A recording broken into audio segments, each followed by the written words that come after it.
we are good to go. Welcome to another one of the preseason breakdown videos. This is the AFC North with me and joining me also.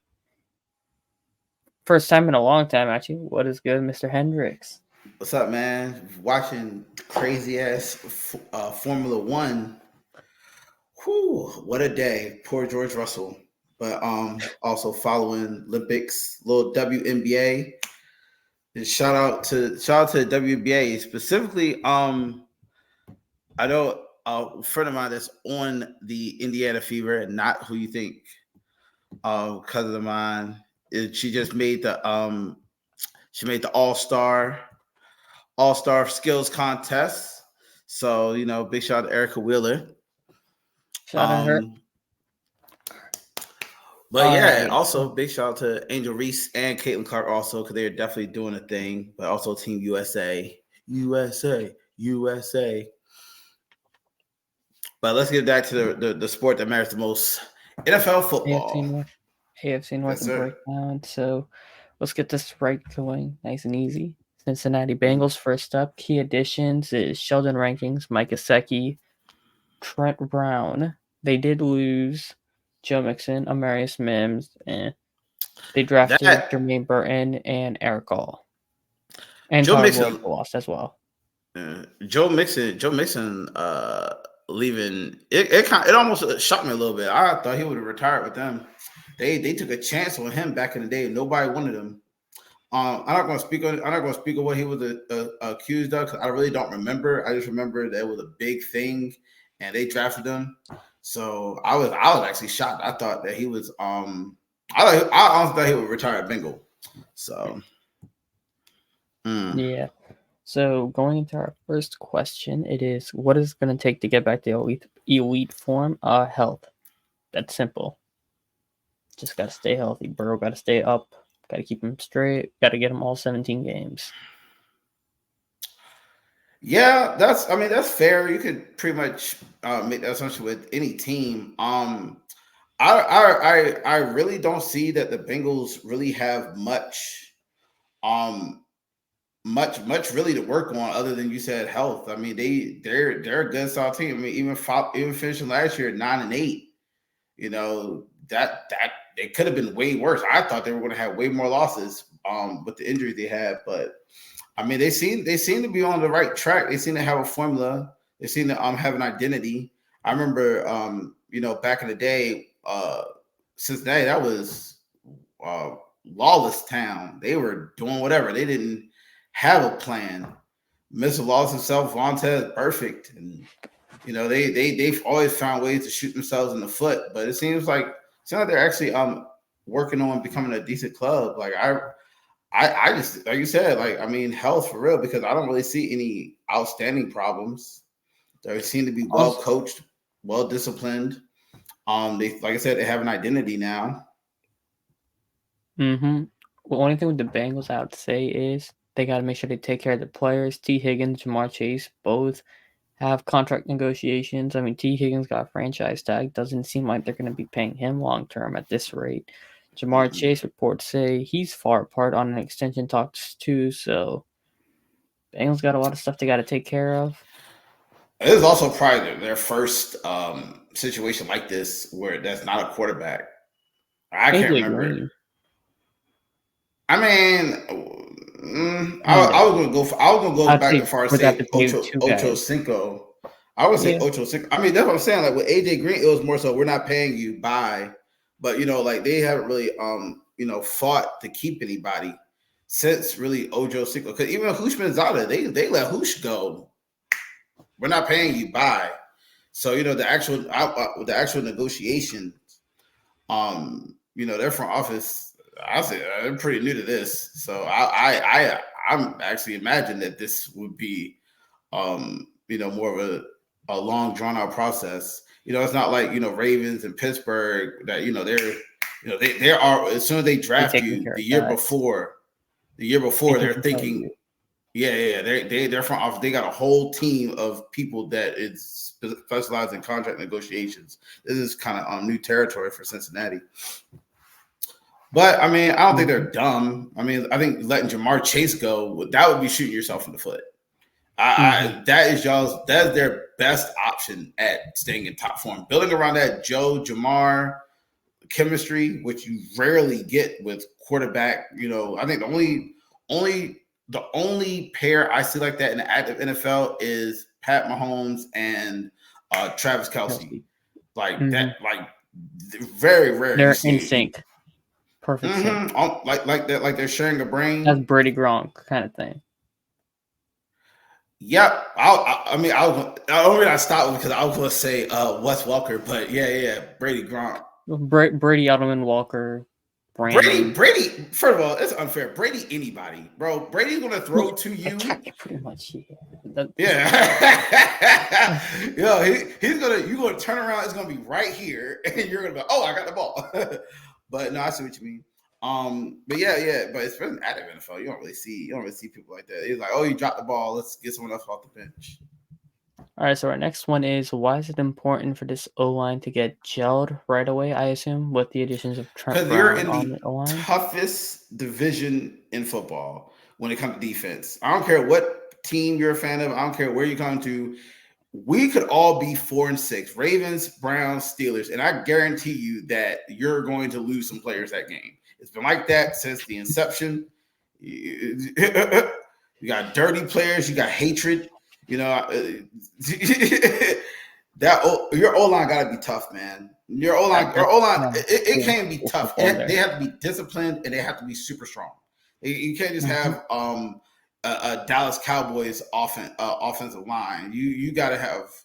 They have to really, really, really be on it if you want even plan on making it out the division.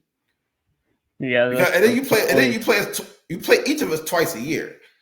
I can tell you right now. And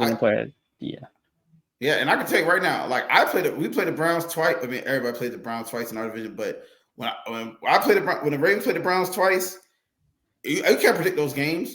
You could have blown the Browns out the first game. I guarantee that second game is not going to go the way you thought. I never count the Browns. I never count the Browns as 2 wins. I never count anybody in that division as 2 wins. Like guaranteed splits, probably.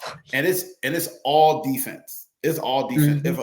If a man like Lamar Jackson can be stopped, if a man like Ben Roethlisberger can be stopped, no points. This is how you know that this is probably the strongest defense. Like as a division, I know there's other teams I would say have better defenses in teams, but overall, as a division, it's like 1 through 4, every team's got a defense pretty much. Yeah, and it's a crazy defense. Yeah, it's a crazy good defense. I mean, like when you look at it, you got Myles Garrett in Cleveland, right? You got Patrick Queen. No, Patrick Queen still he went to Pittsburgh. He left. Don't even get me started on that, man. Yeah, we're gonna talk about that. We're gonna talk about Patrick Queen. I know. You got Roquan Smith. You got Roquan Smith, Odafe Owe. You got like dog straight on the Ravens. Marlon running that thing with Kyle Hamilton. You got the Bengals with Trey Hendrickson, Sam Hubbard. That had Sheldon Rankin, so that should help the D-line.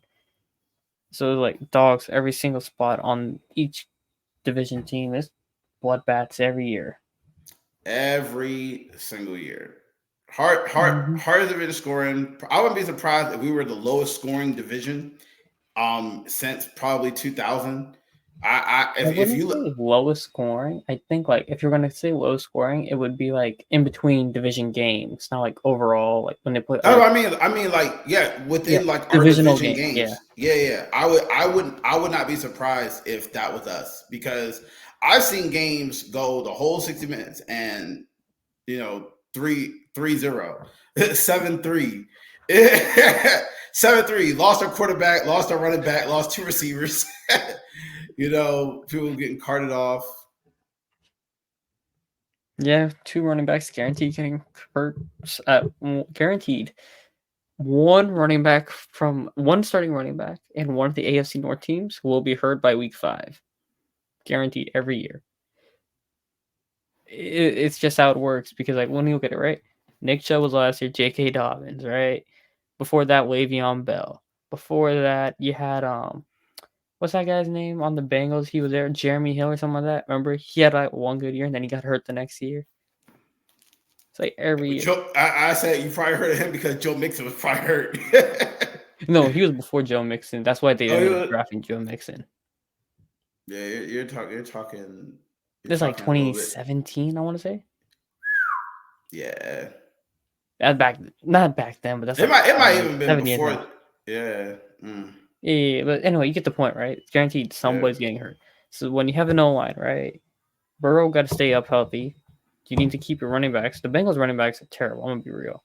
Like they got added Zach Moss. Yeah, that's not a solid replacement for Joe Mixon. So I don't know what the plan is there. Their goal line. It has to be a goal line. Like that's goal line. That's goal line. First down. Fourth and short. Third and short. That's their stuff. That's why I said that's their identity now. Their identity is a gunslinging air out team. I mean, you could argue that it was like that because Burrow. No, before Burrow. Dalton? Their quarterback. Before Dalton. Carson Palmer. Carson Palmer. I kept wanting to say Carson Daly. And that's what I'm Carson Palmer was a gunslinger. He was a gunslinger. He was. He was a gunslinger. Mm-hmm. The only reason why I think he didn't get further. Jets broke his body. I remember that playoff game. That man got like carted off the field and shit. I was like, what the hell? Welcome to the AFC North. Bro's like, yeah, but Bengals, like, you gotta have that O-line, gotta keep Burrow upright. That run game, just get Zach Moss and Chase Brown or whoever, Chris Brown, some form of lanes so they can get some running yards so you can keep the play action available to Burrow because that'll help the offense going forward. All right.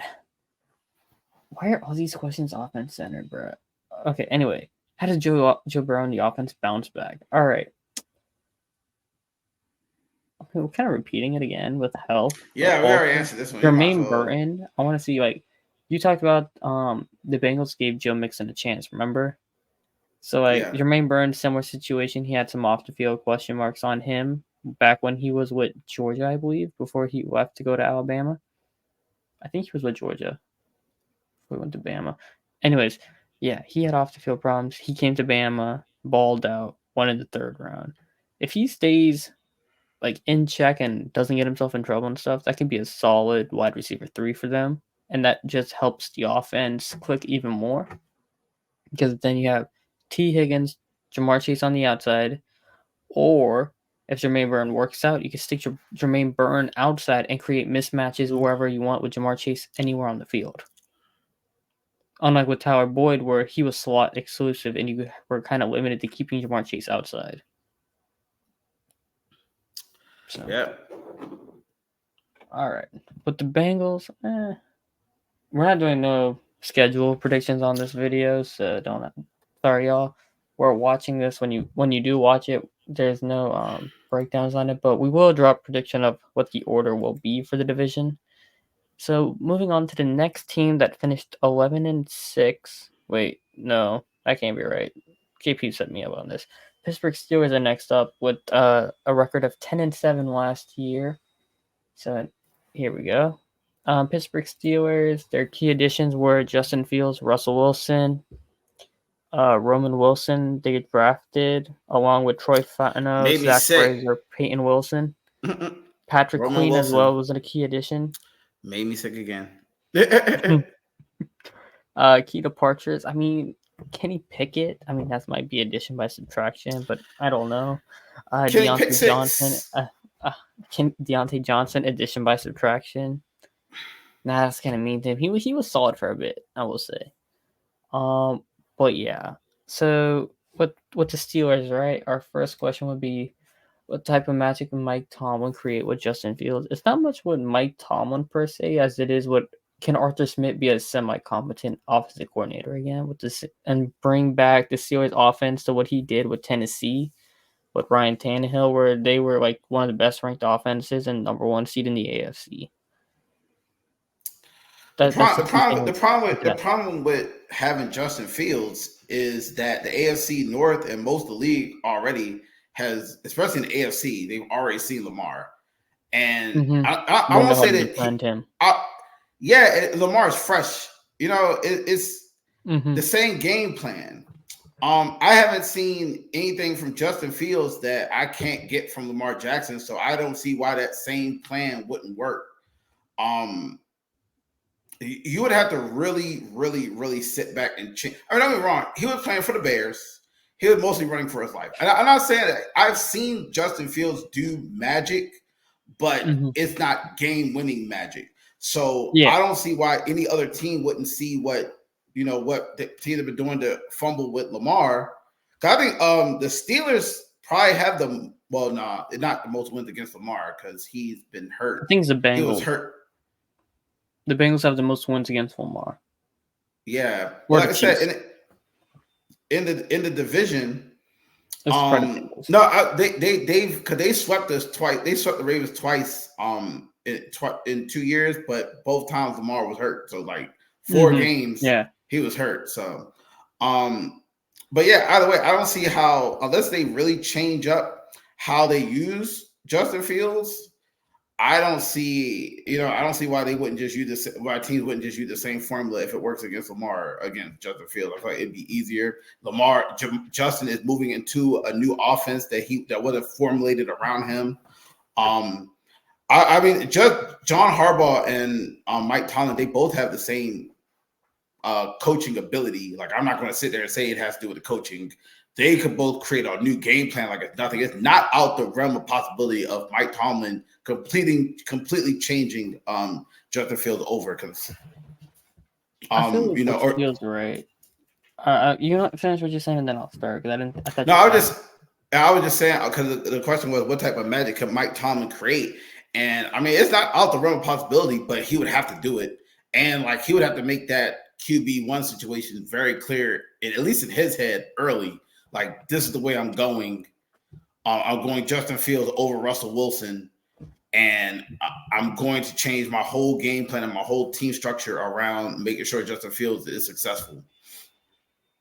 Because this is also a trial year. I know no one's saying it, but this is a trial year for Mike Tomlin. If he don't make a playoff run, he may be in a different uniform. I don't think he's going to be out of a job. Nah, he got an extension. But I'm saying, you see how the NFL is now. Extensions don't mean nothing if you don't win. Like I didn't say this was his hot seat year. I'm saying this is the trial year. Like, if you don't put results in, they will be looking for your replacement this year. Yeah, going forward. I can see that.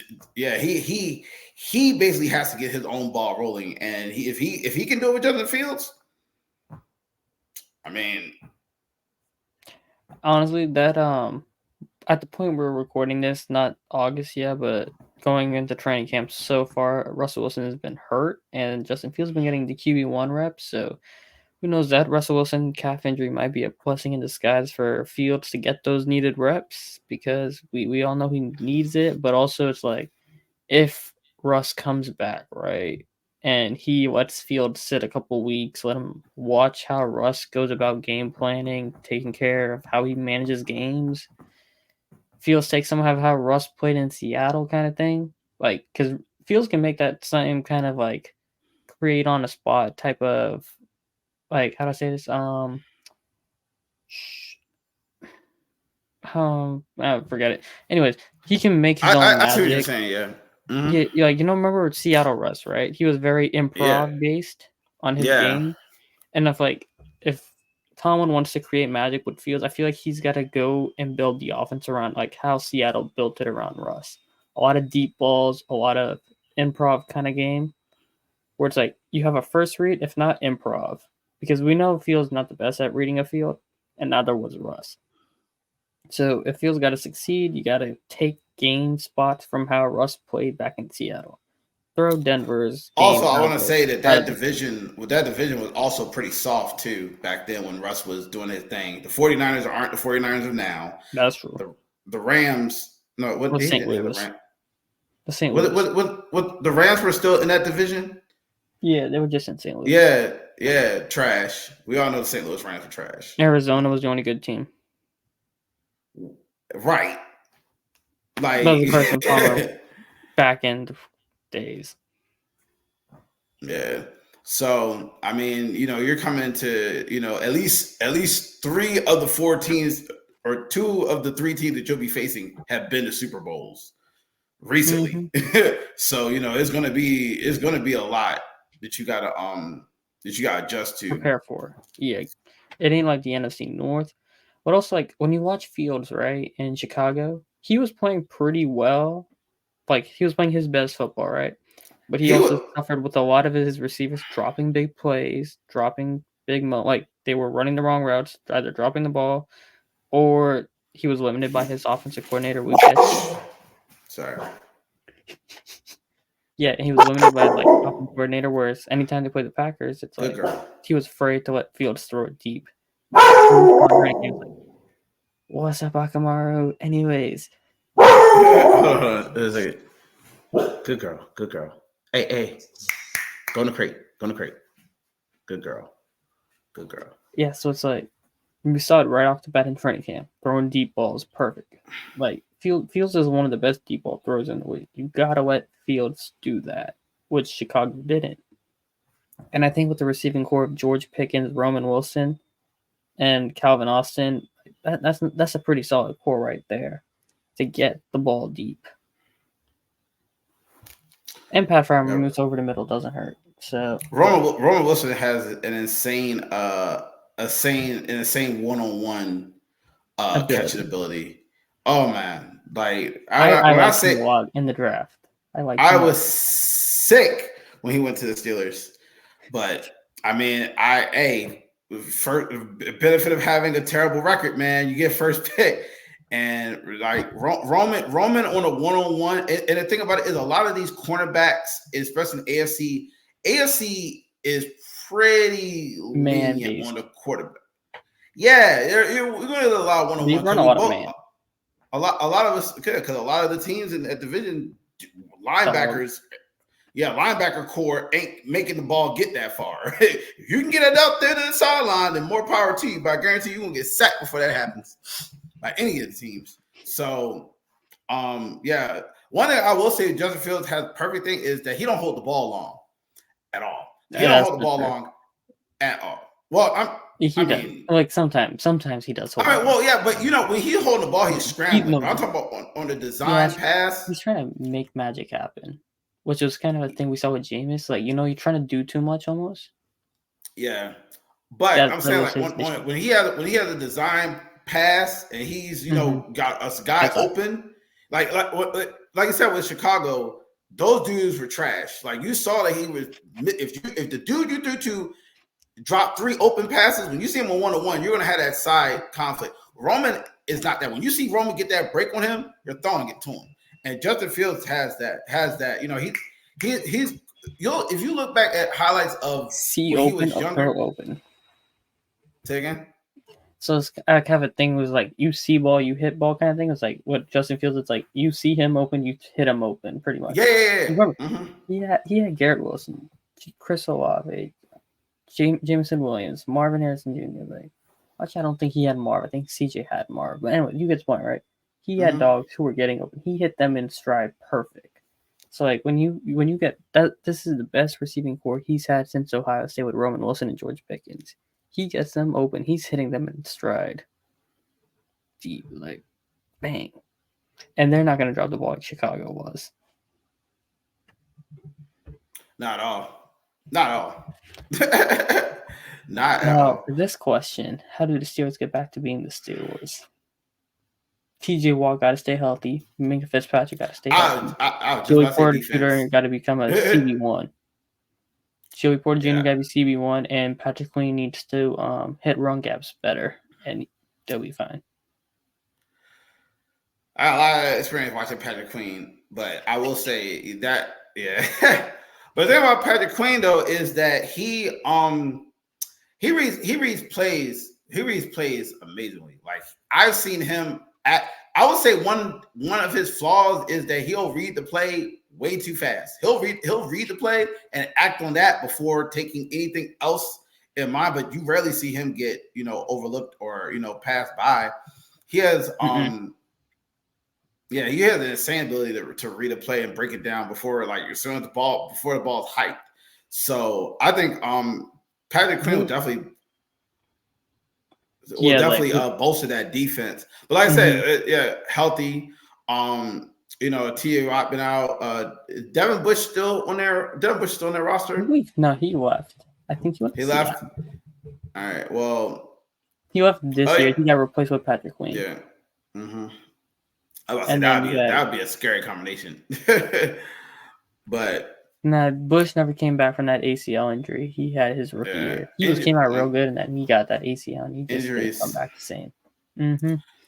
Injuries. And one thing we know about the AFC coaches, the good ones, the Chiefs, the Ravens, I assume the Chargers is because of Jim. They exploit weaknesses. If someone's hurt, that is on the board, and they are going to exploit it every time. I can't tell you how many times I watched them coach before, like especially when Jim was with the 49ers, and it's like, oh yeah, rookie quarterback, he's going to him all day. Yes, that was in the plan. As soon as he's hurt, oh yeah, we're going that way. So and I would say that's been one thing, because the Steelers, their wins, a lot of their wins have been miracle wins. I know you could say that with Ben Roethlisberger, but a lot of their wins have been miracle wins. Last quarter, someone tired, miss a catch, touchdown. We only got 3 minutes left. People shoot themselves in the foot. They haven't really shown that dominance, and mostly because their defense has been hurt. Their defense been run overable. I mean, yeah, that is true. But the linebackers, since Ryan Shazier had that injury, man, defense hasn't been the same. The linebacker core, especially. So with them, you gotta hope Fitzpatrick. This guy, Peyton Wilson. A lot of guys have been talking about him in training camp. If he fits next to Patrick Queen perfect, they'll be set. And on the offensive line, they're not as nasty as they were when Mike Pouncey was there. They need to get back to that nasty, gritty area. Remember how the old Steelers offensive line used to be opening those big holes for Le'Veon Bell? Villanueva, yeah. All those guys, got to get back to that era. Get that ground and pound going. Najee Harris got to get some lanes going for him. So, yeah, Steelers defense, offensive line, main things. They got to get back to what they were. How does duo Roman Wilson George? We already kind of talked about this. I mean, I didn't even look at this question when we were talking about it, but yeah, we pretty much already talked about this. So what did Cameron say? Who's your booking agent? Who's booking these interviews, man? Who's writing these questions? Anyways, moving on now to the Cleveland Browns, who finished 11-6 without their best offensive player in Nick Chubb and Deshaun Cosby missing most of the year. Their key additions were Jameis Winston, Jerry Jeudy, Deontay Foreman, and Ken Dorsey as an offensive coordinator. They lost Jadeveon Clowney, Kareem Hunt. Not really anybody else that is notable, but yeah. So draft, they got Michael Hall Jr., Zach Center, Jamari Trash, and Nathaniel Watson. I mean, that's kind of a mid-draft class in my opinion, but I don't see nothing. I don't see nothing that screams success on this team. I don't see it. He's not coming back week one. I think these guys. I think Cleveland is always in a state of rebuild. They had one good year, and then lock the Bears back up. I think it's going to be a disappointing year. I just don't see. I feel like, good. Okay, so with this question, Nick Chubb coming off injury, he's not playing week one. I doubt it. And if he does, it's going to take him a couple of weeks to get back to the old Nick Chubb, if he even gets to that. At best, he probably come back 80% of what he was, but he's been a freak his whole career. Remember, he had that massive knee injury in Georgia, and he came back like crazy. I was like, what the hell? So if Nick Chubb comes back, more power to him. But that was gruesome. The reason why they call workhorses, running backs workhorses, is because horses give you a couple years, then the leg go out and you got to shoot him. You know what I'm saying? He getting older. You rarely see old running backs, hold the weight of the team. I didn't say impossible, but I didn't say rarely. And he's getting up there. And then with the team like this, you're going to be relying heavily on your run game. He's already. You say he's out week 1. I don't see him doing much. I see maybe he getting a couple yards, a couple touchdowns, but not enough to to take the game over. Yeah, no 2K season kind of thing. But how does Ken Dorsey? For this one, get Deshaun to scramble more, maybe like how Josh Allen was running around. I guess maybe that's the best I could think of. Like Ken Dorsey was a good play caller, but also you had to think Josh Allen was making crazy plays happen, and like Deshaun, since he's been in Cleveland, hasn't shown the type of playmaking ability that he had in Houston, which then again might be because of the lack of massages before the games. Sure. And also he had my boy number 10, DeAndre. Hopkins. Yes. Amari Cooper and DeAndre Hopkins. Those are nice, great guys. Yeah. You got an A+ receiver to B receiver. Pretty accurate. Very accurate. I mean, Jerry Jeudy might bounce back. If Jerry Jeudy bounces back, I could see something happening maybe. But like Jerry Jeudy, his whole NFL career has not been the same as what he was in college. At this point in his career, he's looking like a bust.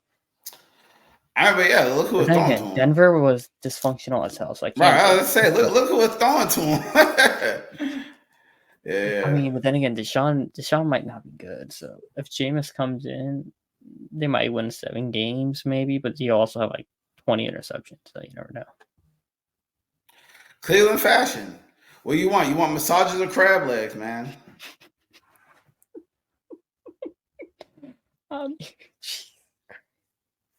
Yeah. Massages or crab legs. But yeah, we talk about this expectations for Amari Cooper. He's gonna have 1,000 yards, probably 7 touchdowns. Overrated. I've never been a fan of Amari Cooper, so whatever. I was about to say garbage time. He just got paid though. He got a pay raise. I think he got like a $5 million increase. So good for him. But his quarterback situation, man, big questions on Deshaun this year. If Deshaun plays like how he was 2021 Houston, like Cleveland will make noise. But if Deshaun played like how he did last year, Cleveland's not going anywhere. They might be lucky if they win 5 games. I mean, he had some flashes, but then he got hurt last year. He had that shoulder injury. Yeah, that game he was slinging a rock, man. I just think when you've been out of practice that long. It's kind of hard. But the NFL, missing a season in the NFL, that's like missing, especially as a quarterback, that's like missing 5 years of a regular job. You're gonna come back rusty. You're not gonna be in the mood, even if you prepared. People miss a year in the NFL, they're never really the same. Well, that's what I say too. Is like if Deshaun goes back to how he was in Houston, right? I think Cleveland will make noise, but because they have that great defense, we all know that defense is going to be rocking. But not they're on the field all the time. That's the part. That part. It's like the offense got to help the defense because their special teams is shaky, big time. And their special teams super shaky, sketchy as hell. Special teams on the Cleveland Browns is super shaky. I've seen them make so many mistakes. And I'm just like, I've seen them shank so many kicks. Bro, people touching the ball, like, come on, my guy, you got one job. It's their special teams needs a serious reboot too. I know people always knock all special teams, like, oh, just nah. Especially in the division, we just talked about a division like the AFC North. It's a game of position. Listen, punts. Listen, you playing the Steelers and the score is 7-3. And you got 4 minutes left. Guess what you need? You need a pin back punt. 1 to 5. Get that ball down. 4 and out. Back on the field. But yeah, that special teams. That special teams a hindrance. So on that note, I believe that takes us now to the AFC North champions, the Baltimore Ravens, 13-4 last year, number 1 seed in the AFC. Did lose in the AFC Championship game to the Kansas City Chiefs because Zay Flower forgot to put the ball down on the field and get back to the line of scrimmage and decided to taunt. Zayday. Crazy. I mean, I'm a firm believer, 100% sure that if Zay Flowers put that ball on the field was and if he put the ball on the field after that catch and just let Lamar run up to the line, Lamar was taking that ball, running it into the end zone, and they were going to the Super Bowl. It's a growth thing. That game was chippy the whole thing. First, you got Travis Kelce. The thing I liked about that game, I know we were talking last year, but I'm going to say this. The thing I liked about that game was like they realized that they couldn't stop Travis Kelce, and they just did everything else around it. And it was a pretty good game. You got to also keep in mind, John comes directly from Andy Reid. Andy Reid taught John everything he knows. So when he sees things, that game was actually closer than what it could have been. Because you see Pat and them, they'll take off on you, even in your stadium. In your stadium. But the game got too chippy, it got personal. We Emotions felt like we were took over. I will say that, as a Ravens fan, I will say that I've never been confident when we're number 1 overall. I like us in the wild card, and you can look at our record to prove. I ain't gotta say nothing. You can look as far back to 1996. Look back all the time we were number 1 overall. Look at all the time we were wild card. Wild card got a Super Bowl, so but I don't say we're too far off. I say if we went 1 this year, especially with. Well, we haven't. Go ahead and list the additions. I got you. So additions are Derrick Henry, Eddie Jackson, Zach Orr as a new defensive coordinator. They did lose Mike McDaniel as defensive coordinator. He went to Seattle to become the new head coach. Lost J.K. Dobbins, Gus Edwards, Odell. Outside of that, main additions probably Derrick Henry. What is Derrick Henry, the king? I think this year. I honestly, in my heart of hearts, think that was the prime acquisition. I think that was the prime acquisition of the season for all teams. Like, how do you stop that? If you have an answer with that, you're probably going to win the Super Bowl because you got Derrick Henry and Lamar. And you got Lamar. You're either going to get trucked or you're going to get shook. They might not even pass the ball. Like, they're just going to be handing it off. You think Derrick Henry has the ball? You think Derrick Henry has the ball? He's looking at you in your face. You shook, and then all of a sudden the ball's gone, and Lamar is all the way on the side of you. First down. Like I said, nickname needs to be shake and bake right there. I think this might be the either. They might not even have to. take a play out of my boy Sharon from Michigan against Penn State when he just ran the ball the whole second half of the game. You know what? No need to pass. Just run the ball. Old school football. Cause I tell you, Derrick Henry has made us look bad. Shout out to Earl Thomas. I know he hot. Talked all that mess. Got turned around. And now we all praising King Henry. I'd say something about Earl Thomas. Bro, Earl Thomas very busy with his brother. What you mean? Man, listen. That boy got turned around. Normally that only happens in prison.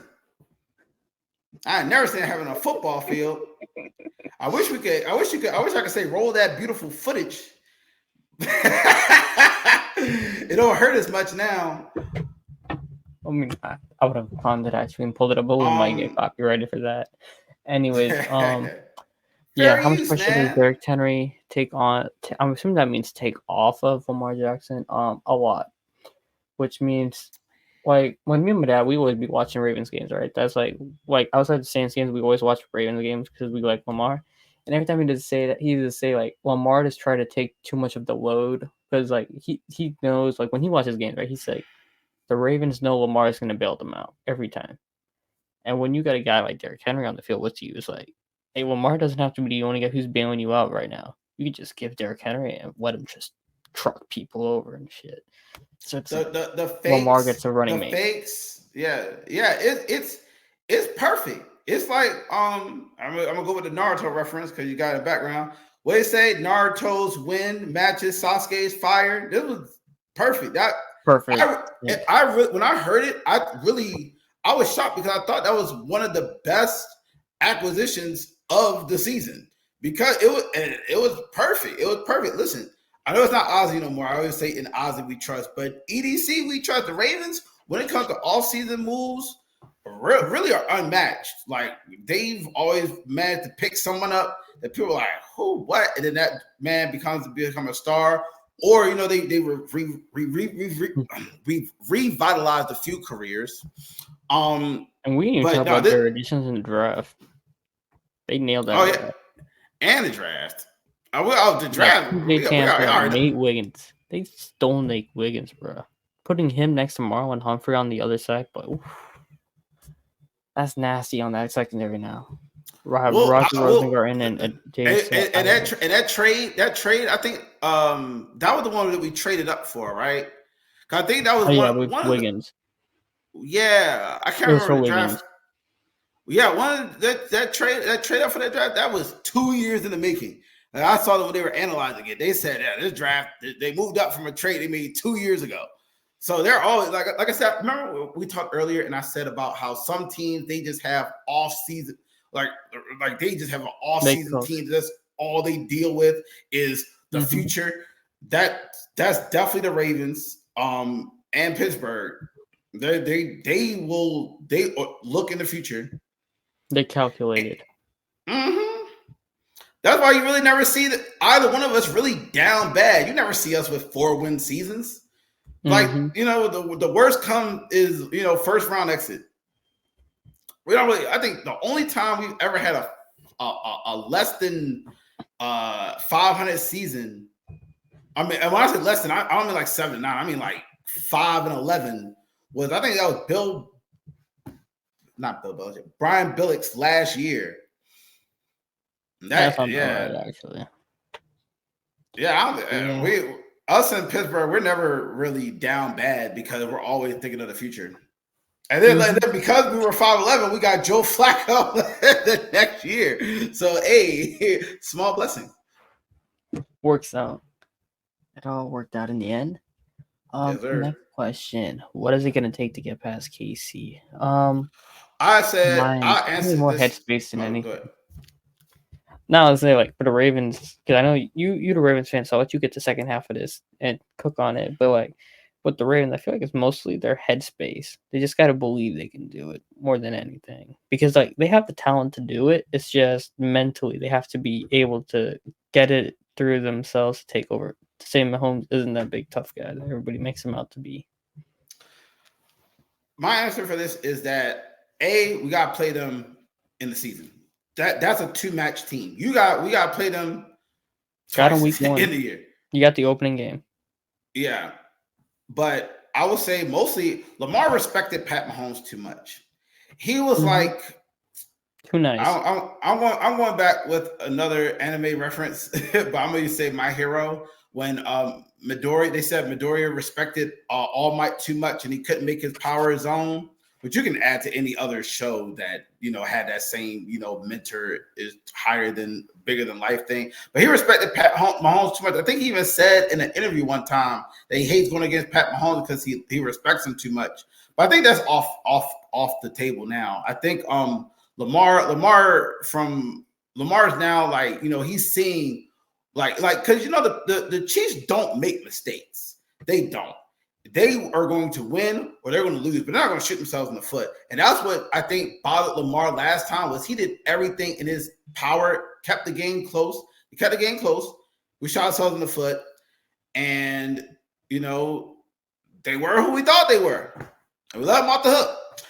But that's why I said I think with this acquisition of Derrick Henry it's going to be so monumental if he stays healthy, because Derrick Henry, you know, he can in the fourth quarter of a game. Oh, you haven't used him this game? Yeah, run it up. Jamal Lewis or Jerome Bettis that thing right up the middle. Because guess who's tired? They've been running after Lamar and Mark Andrews and Zayday all day. Yeah, running in the middle. They tired. They got no gas in the tank. You fool! This is my final form. So, but like you said, I'm agreeing with what you said about the headspace. But I also think Kansas City is definitely a team that you don't want to see the first time that year in the AFC Championship. Or you don't want to see them for the first time that year in the AFC Championship. You got to get, because Pat Mahomes, one thing about Pat Mahomes is he changes his game. A lot of people say he doesn't change his game. He changes his game because he got Andy Reid, probably the best coach in the NFL right now. I don't see a better coach than Andy Reid. Andy Reid has taught some of the greatest quarterbacks we've ever seen and has had them reinvent. And Pat Mahomes, something's not working, he'll fix it right then and there. We all seen him do the ugly run. Look at some of his games. 45 yards, 2 first downs, running. And they were all clutch moments, like, oh, I need this first down. I'm getting it. First down.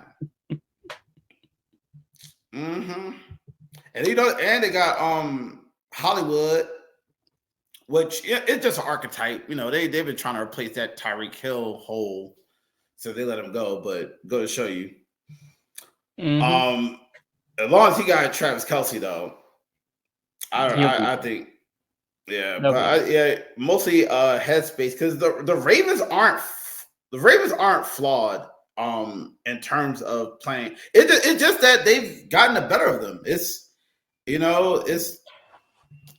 going on that anime references, right? So right now the Ravens are basically Super Saiyan Gohan against Perfect Cell, getting his ass kicked right now, and all he got to do, he just needs that trigger. I hope Derrick Henry's gonna be like how Android 16 rolled out on the battlefield and had to go give Gohan that pep talk. It's like, all right, Billy, you need to get out of your head space.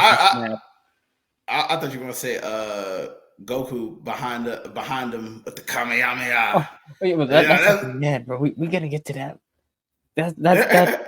That's Dave Flores growing up.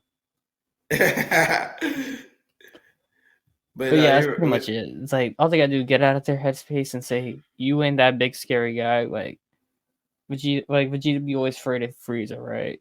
He thought he could take Frieza. He got his ass kicked, and then he's like, "Oh wait, shit, fuck." Now we gotta go back. I don't think he thought he could take Frieza. He knew in his heart he ain't have it. He just like to talk. Right. Bam. Bro got cooked right there. Bro got he might as well have been Moment Rider. Right at the battle with heart. You knew you're not about to win. You might as well talk your shit.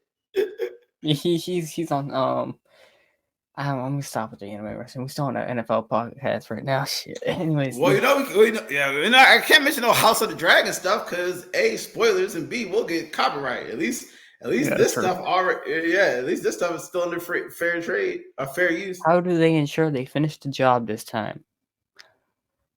Shh. How do we say something that we haven't said yet? For the Ravens, how do they ensure they finish the job? They need to how do I say this? No stupid mistakes. No Goku moments. No Goku moments. If you know, you know. Yeah, no stupid mistakes. No effing around during the game. I think Lamar is definitely I think he's more matured. The sting, he's gotten better every year. Defeat is the world's best teacher. Yeah, defeat is the world's best teacher, man. Or failure is the world's best teacher, man. And he was right there. You almost delivered that because if he had gotten to that Super Bowl, it was a wrap. Whoever NFC team, they were getting cooked. Yeah, 49ers weren't winning that Super Bowl. They were going to get beat by anybody. 49ers didn't win a Super Bowl ever again. They're going to be just like the Cowboys, stuck with 5. Purdy's not winning those Super Bowls, so yeah. They're going to be stuck with 5 for the rest of their lives. Sorry. Y'all last chance was Jim and shuts down. No, y'all last chance was this one. But y'all got blown. They got blown out. Yeah, blown out in 2 Super Bowls. Well, actually, no. Did he get blown out in the last one? Remember, it came down to overtime because they had to hype it up. R.I.P. Jacoby Jones, man. Bro, yeah, shit. Why did we start with that? That's what we should have started with. Yeah, R.I.P. Rest in peace. Save the best for last. King of the Super Bowl, bro. That was the best Super Bowl moment. That Mile kickoff high, touchdown, mile high miracle. Mile Oh, high bro. miracle. That was And what Flacco got it between 2 defenders, snuck it in there, right to him, took it in the game. Sheesh. in He was Denver. built different that year. Built different. Damn, R.I.P.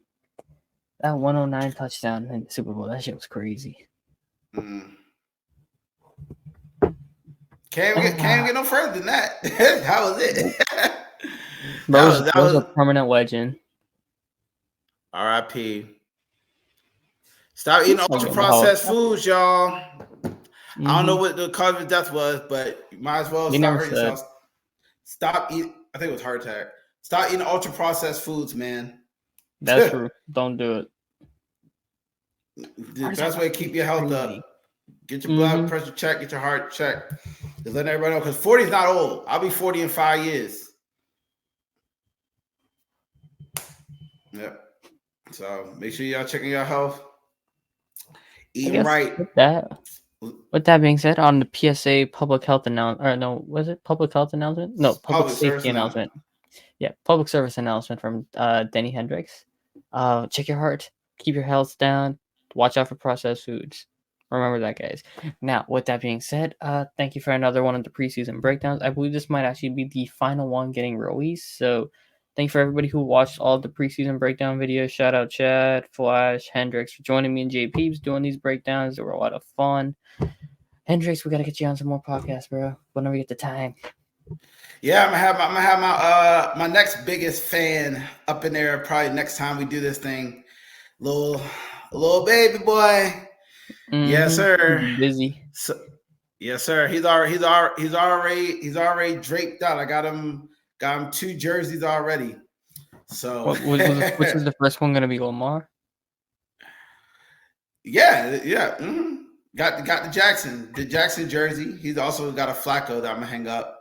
Gotta get him some defensive guys though. The reads are hard to find for the infants. I think I'm gonna wait till he gets a little bit bigger, getting big old black number 20 with the Reebok logo.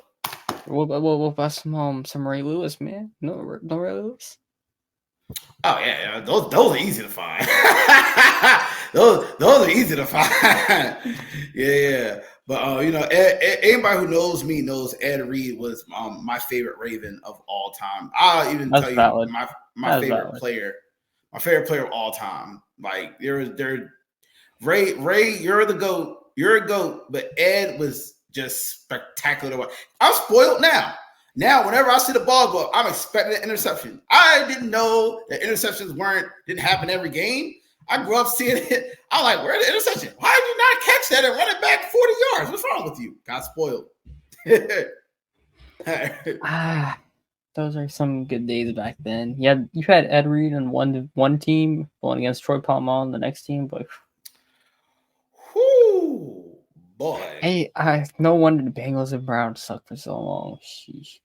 Yeah, Troy Polamalu was starting all the way back. And then by the time you yell hike, he's already jumping over the ball. And Ed, what does every coach say? Don't throw it over there.